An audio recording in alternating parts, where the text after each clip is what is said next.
Assalamualaikum warahmatullahi wabarakatuh.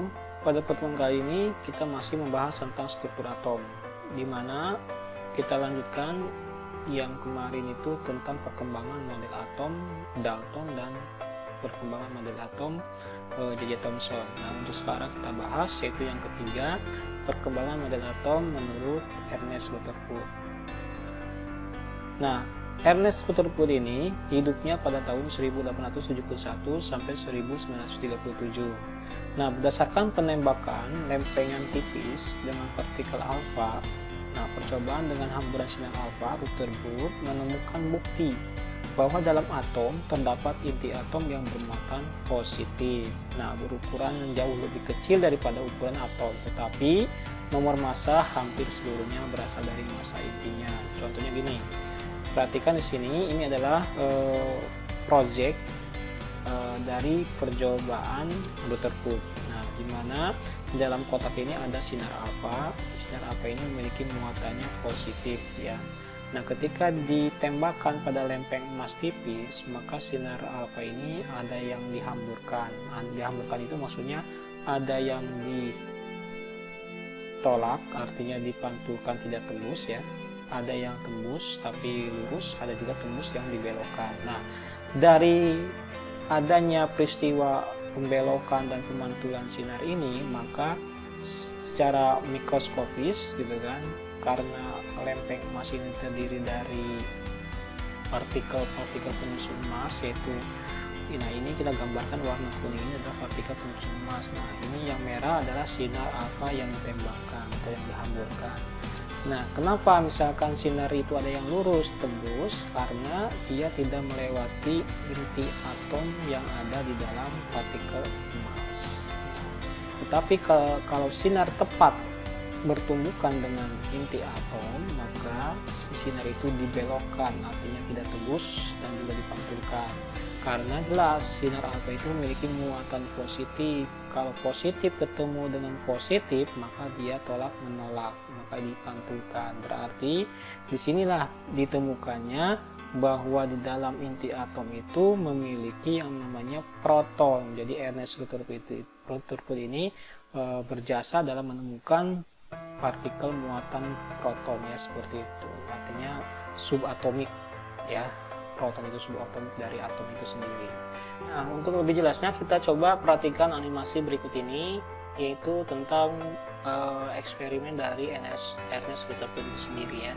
Jadi di sini ada sebuah kotak yang di dalamnya ada sinar alfa yang bermuatan positif yang ditembakkan pada lempeng emas yang tipis, gitu kan. Nah, di sini peristiwa sinar alfa itu mengalami penghamburan, ada yang diteruskan lurus, ada yang diteruskan tapi belok, ada juga yang ditolak atau dipantulkan, ya. Nah, lebih jelasnya lagi secara makroskopisnya, mikroskopisnya. Nah, jadi yang merah ini adalah sinar alfa dan yang buat ini namanya partikel penyusun emas, ya.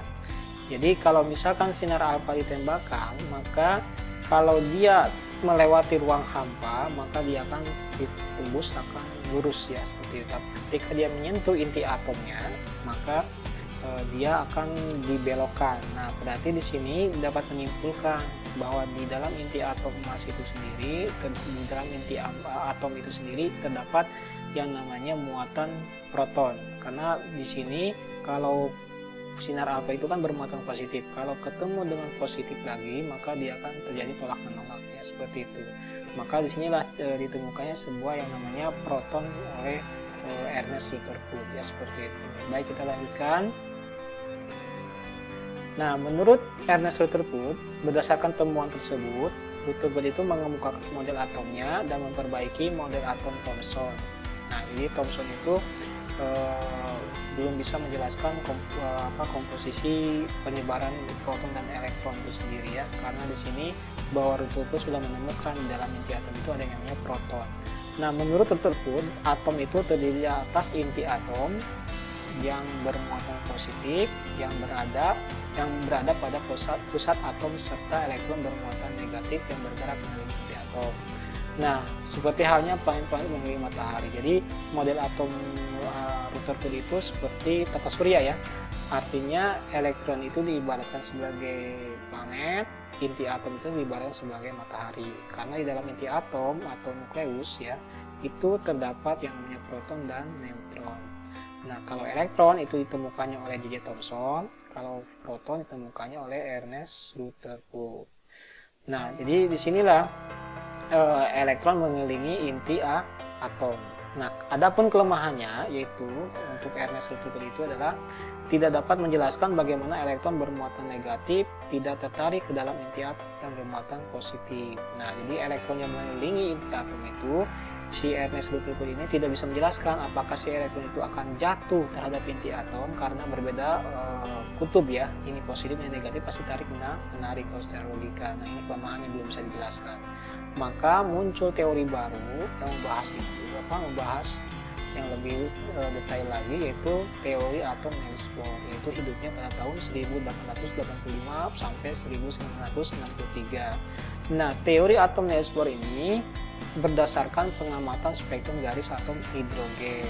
Jadi ketika dia melakukan pengamatan spektrum garis, nah jadi dia bisa menyimpulkan kenapa dia bisa berupa warna berbeda-beda. Berarti di sini adanya elektron yang mengalami eksitasi perpindahan. Nah, jadi apa sih spektrum itu gitu kan? Nah, spektrum itu ada dua sebenarnya, ada dua macam ya, ada spektrum garis dan spektrum kontinu. Kita bedakan nih, spektrum kontinu itu seperti apa? Nah, coba kita lihat. Nah, ini namanya spektrum kontinu, warnanya bersambung ya. Tapi kalau spektrum garis, nah ini contohnya misalkan gas natrium dalam tabung listrik. Nah, maka akan berupa garis putus-putus gitu kan ya. Nah, ini. Nah, jadi kalau misalkan eksperimen dari Niels Bohr ini menggunakan atom hidrogen. Jadi ini gambarnya ya. Spektrum garisnya ternyata bisa disimpulkan di sini ada yang mengalami eksitasi gitu kan elektronnya ya. Nah, kita lebih jelasnya coba kita lihat. Berdasarkan analisis spektrum atom, Niels Bohr itu mengajukan model atom sebagai berikut. Yang pertama, atom itu terdiri atas inti yang bermuatan positif dan dikelilingi elektron yang bermuatan negatif. Elektron yang bergerak mengelilingi inti atom pada lintasan atau orbit, nah berbentuk lingkaran yang mempunyai tingkat energi tertentu. Jadi ada tingkat energi tertentu nih. Elektron yang mengelilingi inti atom itu ada memiliki tingkat energi tertentu. Nah, berikutnya, dalam atom, elektron itu berada mengelilingi inti atom pada lintasan orbit yang berbentuk lingkaran. Dalam keadaan gerakan stasionernya tetap yang disebut tingkat energi utama atau kulit N ya. Nah, atau bilangan kuantum utama. Nah, nilai N ini ada nilai N 1, 2, 3 dan seterusnya. Nah, itu dimulai dengan yang dekat terhadap inti atom. Nah, semakin jauh terhadap inti atom kulit itu, maka dia memiliki energi yang lebih besar. Jadi energi yang paling terendah itu adanya energi yang kulit dekat dengan inti atom. Nah, gitu ya. Nah, bisa lihat nih N1, 2, 3, 4. Nah, ini kulitnya, kulit 1, 2, 3, 4 berarti energi yang lebih besar itu di energi keempat, artinya kulit yang keempat karena jauh terhadap inti atom ya. E1 kurang dari E2, kurang dari E3, kurang dari E3, maksudnya energi yang paling besar itu E4, energi yang paling rendah itu E1 ya, seperti itu. Nah, berikutnya bilangan elektron berada dalam lintasan tetap, maka energi elektron tersebut konstan. Artinya tidak ada energi yang dibebaskan atau diserap. Yaitu kalau misalkan dia bergeraknya secara konstan ya, seperti itu.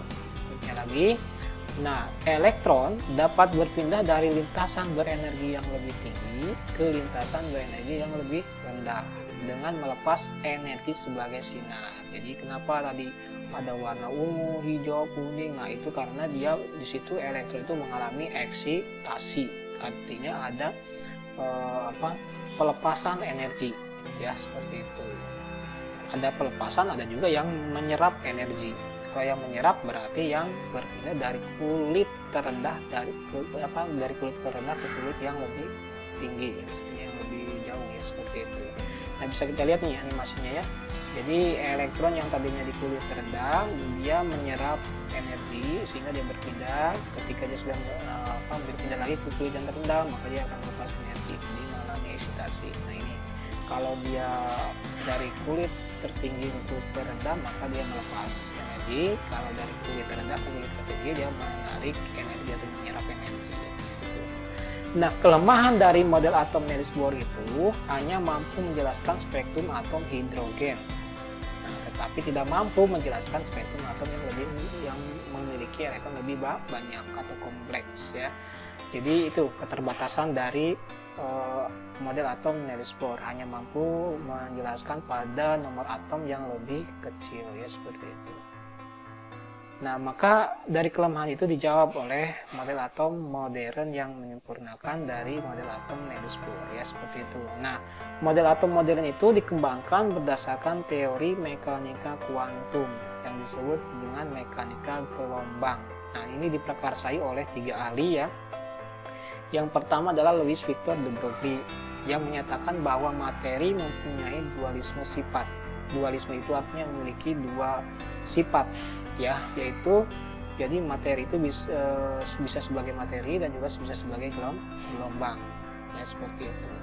Nah, ini lintasannya yang berbentuk gelombang ini menurut Louis de Broglie yang lahirnya pada tahun 1892 dan wafatnya pada tahun 1987 ya, seperti itu. Yang kedua yaitu menurut Werner Heisenberg mengemukakan prinsip ketidakpastian untuk materi yang bersifat sebagai partikel dan gelombang.